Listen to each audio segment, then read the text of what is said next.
dando continuidade, né, à nossa aula, já na esquizofrenia hebefrênica ou desorganizada, que como ela é mais conhecida, ela predomina o pensamento desorganizado, como o próprio nome já diz, tá? Ela tem esses dois nomes, como ela é conhecida, né? Esquizofrenia hebefrênica ou desorganizada. A pessoa, ela começa a falar coisas sem sentido, fora do contexto, ela começa a contar algo para você e de repente ela já mudou de ideia, ela já tá começando a te contar uma outra história que não tem nada a ver com a história que ela começou a contar no início, né? Além de ser comum a presença de sintomas negativos, como quais? O desinteresse, tá? Ela não vai ter interesse por fazer atividade nenhuma, a desenvolver nenhum tipo de atividade dentro de casa, né? Atividade que seja ela de pintar, de colorir, de cantar, né? De passear, de fazer uma comida, de preparar algum lanche, qualquer tipo de atividade. Ela perdeu totalmente o interesse de realizar algum tipo de atividade, tá? E essa pessoa, gente, ela geralmente ela quer ficar isolada socialmente e isolada também da sua família. Ela não quer contato com ninguém. Então essa pessoa ela não quer voltar para a sociedade, né? Porque o doente mental, como nós estudamos lá nos direitos nos direitos e deveres da saúde mental do paciente que é portador, né, de transtorno mental, de doença mental, que ele tem que ser inserido na sociedade. A gente tem que trabalhar para esse paciente ele tentar voltar à sua vida normal. Porém, na esquizofrenia, isso é mais complicado. Não é igual lá na depressão, como nós estudamos, lá na ansiedade, como nós estudamos, que é uma doença mais, como se diz, ela é uma doença, uma patologia, uma doença mental mais fácil de se tratar, né? Já a esquizofrenia, não, a gente tem todo esse impasse. É onde, né, entra toda a equipe multidisciplinar, né, multiprofissional, aonde esse paciente ele tem que ter acompanhamento da equipe de saúde da família, essa pessoa ela tem que ter acompanhamento do agente de saúde, para ver se ela tá tomando o medicamento certo, se a família tá dando o medicamento na hora correta, se não tá faltando nenhum medicamento para ele, né? Que esses medicamentos que os doentes mentais fazem uso são medicamentos controlados, são medicamentos fortes, aonde essa pessoa ela não pode ficar sem qualquer tipo de medicamento, né?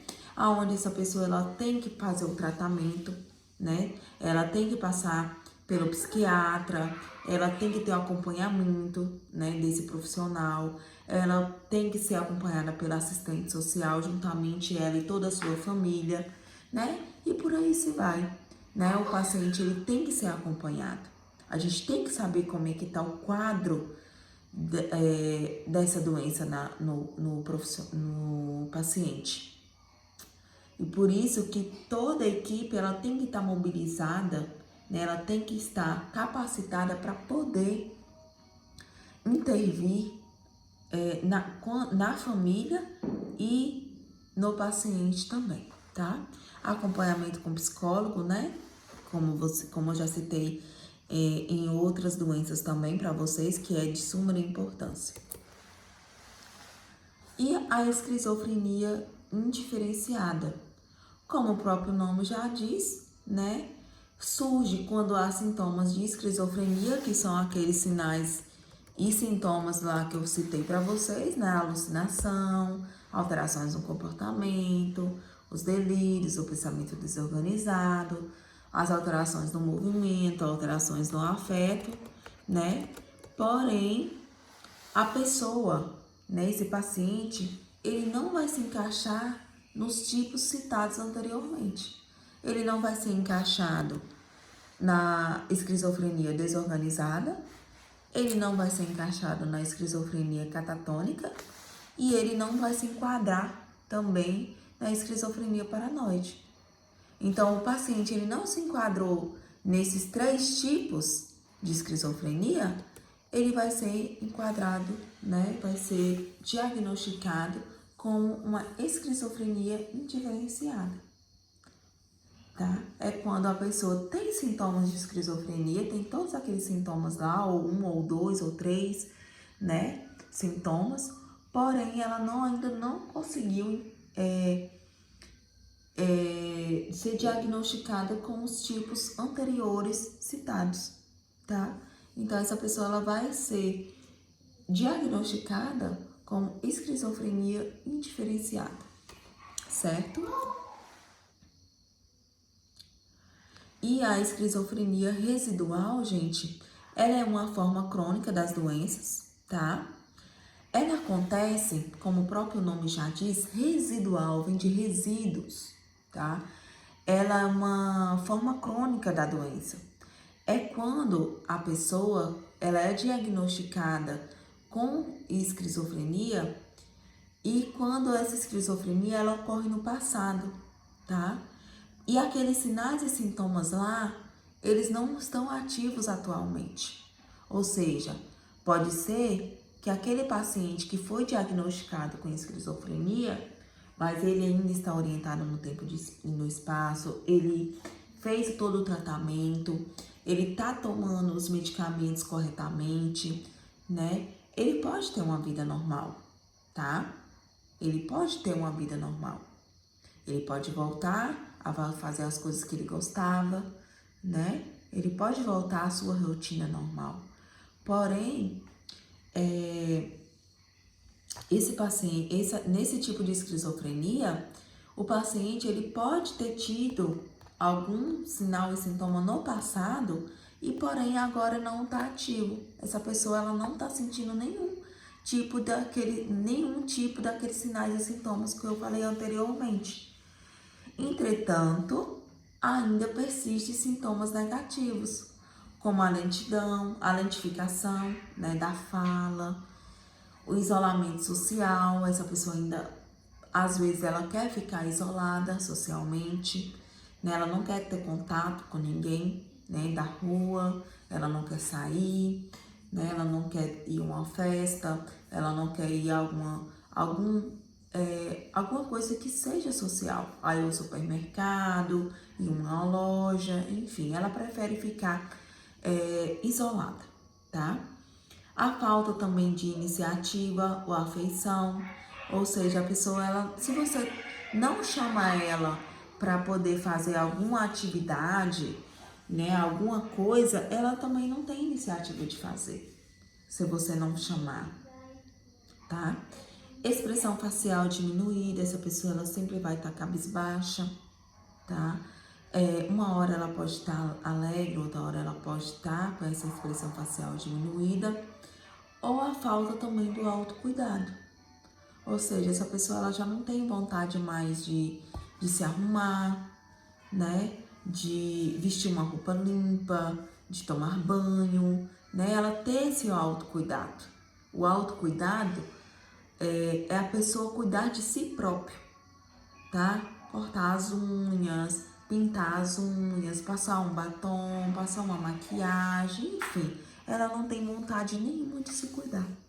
Ela não tem vontade de vestir uma roupa nova, ela não tem vontade nenhuma de cuidar de si próprio. Isso que é o autocuidado, é a pessoa cuidar de si, tá? Então, como eu falei para vocês, os sinais e sintomas da esquizofrenia, que foram aqueles lá que eu citei para vocês, porém agora a gente vai ver esses sinais e sintomas de forma mais profundamente. A gente vai estudar como é esse tipo de delírio que essa pessoa pode ter. Como é essa alucinação que a pessoa pode ter? O que é delírio? O que é alucinação? O que é essa dificuldade de raciocínio, essa lentidão que a pessoa possa ter? Como que é esse tipo de concentração que nós estamos falando, né? Essa falta de movimentação, como que é esse isolamento social que essa pessoa ela está tendo, né, como sinal e sintoma de esquizofrenia. Então, agora nós vamos estudar, então, o que é delírio, o que é alucinação, quais são os sinais e sintomas mais que profundamente. A predominância da esquizofrenia, gente, ela é mais comum no sexo masculino. Porém, pessoas do sexo feminino também, né, claro, pode ser sim diagnosticada com a esquizofrenia. E como eu falei anteriormente para vocês, a esquizofrenia ela também está mais presente na adolescência. Porém, a doença mental, ela pode atingir qualquer pessoa, em qualquer idade, em qualquer evento da vida dela, tá? E também existe alguns chamados sintomas precoces que pode aparecer meses ou ano antes da pessoa ser diagnosticada com a doença, da doença realmente vir à tona. Pode ser que na adolescência desse paciente, ele teve alguns delírios, ele teve algumas alucinações, ele teve algum tipo de outra doença mental, como a depressão, e só depois esses sintomas ele foi realmente se exteriorizar, tá? Essa doença veio à tona, né? E em alguns casos, esses sintomas são confundidos com depressão, que foi o que eu falei anteriormente. Pode ser que uma pessoa, ela fique cabisbaixa, né? Como eu falei aqui, nesse tipo de esquizofrenia residual, e ela tem e quer ficar isolada socialmente. E pode-se ter, né, uma hipótese diagnóstico, né, uma hipótese diagnóstica de depressão, sendo que essa pessoa, né, ela tem a esquizofrenia, né, porém, esses sintomas, ele ficou ali, vamos dizer assim, precoce, ele ficou ali incubado nessa pessoa. E só depois de anos ou meses que a doença, né, a esquizofrenia, ela veio realmente se exteriorizar, tá bom? E esses sintomas, eles são muito comuns na depressão. Por isso que, às vezes, a pessoa pode ser diagnosticada com depressão, mas ela tem uma esquizofrenia.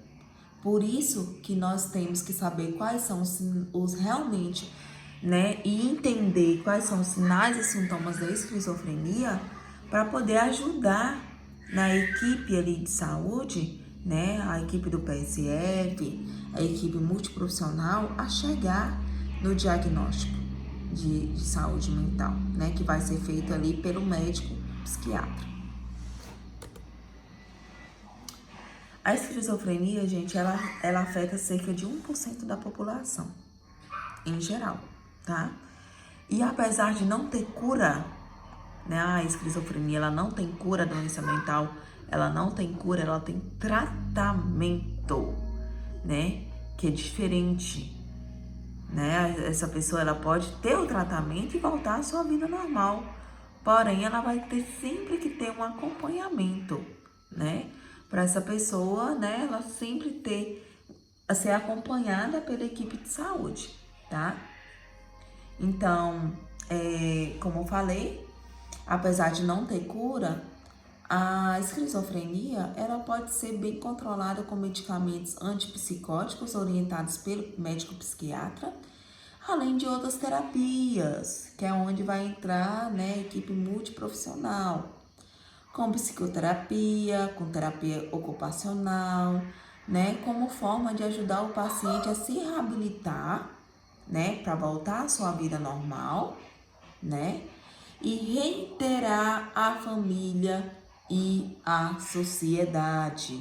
Gente, isso aqui é muito importante. Reintegrar a família e a sociedade. Por quê?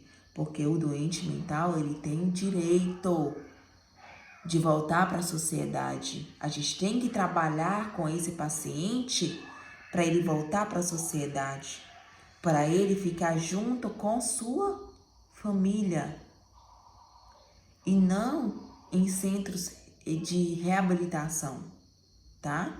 Se necessário ele for para um centro de reabilitação, mas que quando ele chegar, que ele seja reintegrado ali na sua família e na sociedade, tá?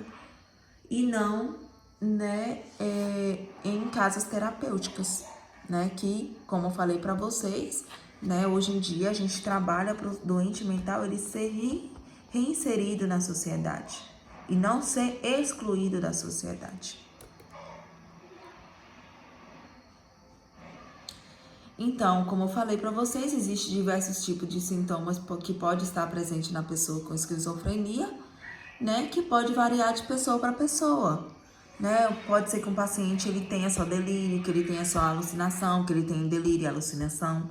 Pode ser que esse paciente ele tenha o isolamento. Então, agora nós vamos ver, estudar, né? Como que é os principais sinais e sintomas da esquizofrenia, que eu já citei desde o início para vocês. Nós vimos esses sinais e sintomas durante todos os tipos, né, de esquizofrenia, mas agora a gente vai ver realmente o que é um delírio, o que é uma alucinação, né? O que é uma pessoa ter um pensamento desorganizado. Então, gente, o delírio, ele é quando a pessoa acredita vivamente em algo que não é real. Ela começa a imaginar coisas que não é real, tá? Como que está sendo perseguida, como ela está sendo traída, vamos dizer que ela é alguém que ela imagina que ela tem superpoderes, né? São coisas que realmente não é da vida real. Isso que é delírio, tá? Alucinações são percepções vividas e claras de coisas que não existem, como ouvir vozes e ter visões, né? Então, aquela pessoa que ouve vozes, né? Que a voz fala para ela fazer algum mal para alguém ou algum mal para si próprio, né? E ela começa a ver coisas que não é de percepção vivida, tá? Isso que é alucinação. Então, delírio é totalmente diferente da alucinação, como vocês podem perceber. O pensamento desorganizado é que a pessoa fala coisas desconectas e sem sentido. Ou seja, ela começa a contar uma história para você e de repente ela já mudou, ela já começa a contar outra história, sendo que essas duas histórias não tem nada a ver uma com a outra, ela começa a falar coisa com coisa, né? Esse que é o pensamento desorganizado. Ela não tem uma organização no pensamento dela. Ela te começa a contar, né, uma história vivida e de repente ela já começa a imaginar coisas, ela já começa a te contar uma história totalmente diferente da que ela começou a te contar. São coisas que não têm nexos, né? Anormalidades na forma de se movimentar, né? Aquelas pessoas que têm um movimento descoordenados e involuntários. A maioria deles são nos membros superiores, como eu falei para vocês, tá? Caracterizada pela falta de movimentação também e presença de movimentos repetitivos, né? Então, aquela pessoa que geralmente ela fica fazendo aquele movimento repetitivo com os dedos, com as mãos, com o corpo, né? O olhar fixo para alguma coisa que chamou a atenção dela, né? Caretas, ou até mesmo ficar mudo ou repetir o que você está falando com ela, tá? Alterações no comportamento, né? Essas alterações no comportamento, ela pode haver surtos psicóticos, pode sim ter a agressividade nessa mudança de comportamento, pode ter agitação e pode também ter um risco de suicídio relacionado com essa alteração do comportamento. Os sintomas negativos, como eu falei para vocês, o que é esses sintomas negativos? É quando a pessoa ela tem a perda de vontade ou de fazer alguma coisa que ela gostava, né? Ela vai perder a vontade de pintar, de colorir, de bordar, de preparar uma comida, a vontade de se arrumar, de passar um batom, de qualquer coisa, de cortar o cabelo, de arrumar o cabelo. Tudo que era de vontade dela fazer, que ela achava que elevava a autoestima dela, né? Que tinha prazer em desenvolver alguma atividade, ela vai perdendo essa vontade ou a iniciativa também, né, de fazer algo para fazer dentro de casa. A falta de expressão emocional também, né, como eu falei para vocês. O isolamento social, isso também é um sinal de sintomas negativos. E a falta de autocuidado, que foi o que eu acabei também de falar para vocês. O que é autocuidado, né? A pessoa cuidar de si própria. A falta de atenção e concentração nas atividades desenvolvidas também pode acontecer. Ela começa a realizar uma atividade, de repente ela sai dessa atividade para trás e não termina, não conclui essa atividade. Alterações na memória e dificuldade no aprendizado, né? Essa pessoa, ela geralmente, ela tem um déficit de memória. Tudo que você falar para ela, pode ser que depois ela não se recorde o que foi dito para ela, né? E tem dificuldade de aprender coisas novas. Então, gente, não existe uma causa exata que provoca a esquizofrenia. Como eu falei para vocês anteriormente, lá no primeiro slide, nos primeiros slides, existem diversas causas que podem fazer com que a saúde mental, a pessoa que tenha uma doença mental, desculpa, a pessoa que tem uma doença mental, né, existem diversas causas que podem levar a pessoa. Porém, não existe uma causa específica, uma causa exata, né? Mas a esquizofrenia, ela está altamente ligada, né, ao fator biológico, ao fator genética, tá? E como eu falei para vocês, quando se tem um risco maior dentro de uma mesma família, né, seja por fatores ambientais, que é o que mais provoca doenças mentais, né, que é o mundo que se vive, o ambiente que se vive, também pode incluir também o uso de drogas ilícitas, algumas infecções virais, complicações no parto também pode levar uma pessoa a ter a esquizofrenia, né, experiências psicológicas negativas ou sofrer um abuso físico ou sexual. Como eu falei para vocês, a esquizofrenia, ela atinge mais a pessoa na adolescência, né? Mas também temos um pouco de casos na esquizofrenia infantil, que é chamada de esquizofrenia precoce. Ela já não é tão comum surgir em crianças, mas pode acontecer. Os sintomas são os mesmos, tá? A criança, ela vai sentir os mesmos sinais e sintomas que no adulto. Porém, costuma ter um início mais gradual, ou seja, ela pode sentir um sintoma hoje, conseguiu superar e de repente aparece outro sintoma, ou vai ter o sintoma em resíduos, né? E muitas vezes é muito difícil delimitar quando foi que surgiu, porque às vezes a criança, né, a criança ela não sabe identificar quando foi que surgiu, foi quando ela passou por algum trauma na vida dela, ou isso surgiu e os pais não conseguiam identificar, tá? É mais comum a esquizofrenia infantil haver alterações do pensamento como ideias desorganizadas, delírios, alucinações e difícil contato social.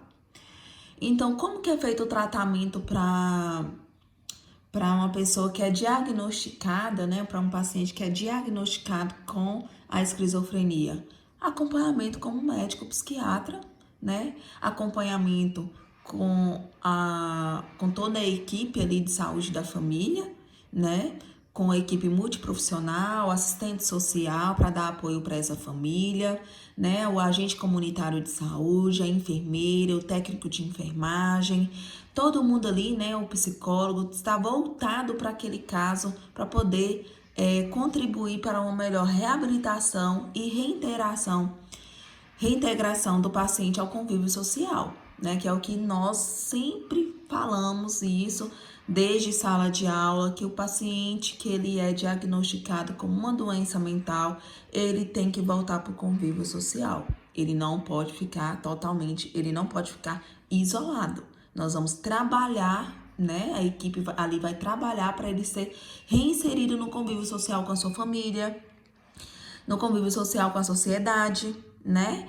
Então, quando se tem uma pessoa diagnosticada com alguma doença mental, seja ela esquizofrenia, né, ou as outras doenças que nós já estudamos, a ansiedade, né, a depressão, toda a família ali deve ser orientada a como tratar esse paciente, como identificar se esse paciente ele está tendo piora, se ele está tendo melhora, né?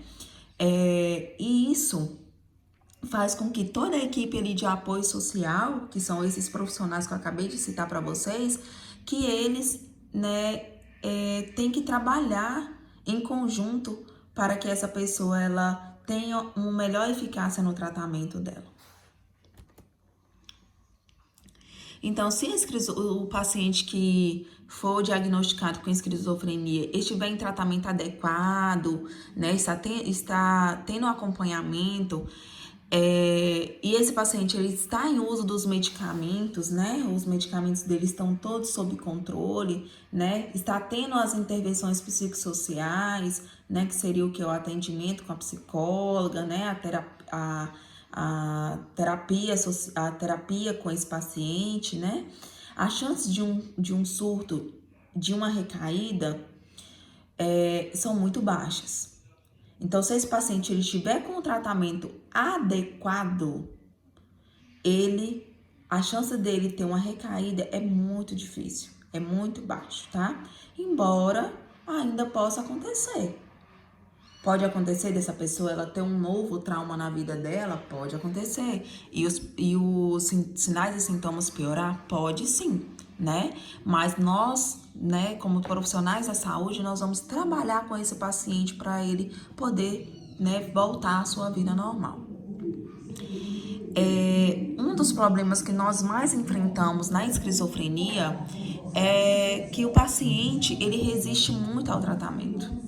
Alguns não querem fazer uso do medicamento, né? Eles não querem fazer as terapias, ele não quer o apoio ali social, ele não quer o apoio ali da equipe de saúde da família, né? Não quer o apoio da enfermagem, né? E isso é um problema mais recorrente que os profissionais de saúde enfrentam para que esse paciente ele tenha reabilitação.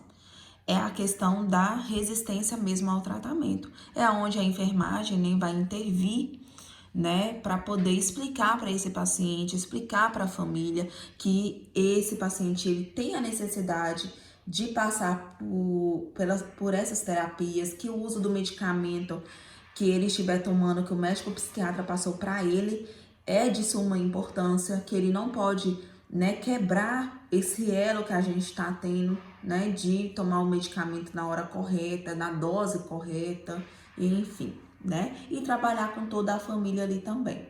Gente, nem todos os surtos são violentos, tá? O esquizofrênico pode ser que ele tenha um momento da vida dele que ele fica violento, pode sim, mas nem todos os surtos são violentos, tá? E por aqui acaba a nossa aula de esquizofrenia, né? Agora temos um exercício para a gente fazer e vocês vão ter aí um prazinho para vocês poderem me entregar. Vou mandar aqui em PDF para vocês. Uma boa sorte a todos, boa aula. Qualquer dúvida, estou aí disponível. Pode me mandar mensagem se alguma coisa no vídeo não ficou clara, né? Eu tentei explicar o mais profundamente possível para vocês, mas o que vocês precisarem, pode me mandar mensagem que eu estou disponível para poder atender vocês. Um beijo a todos, boa sorte e aguardo as atividades.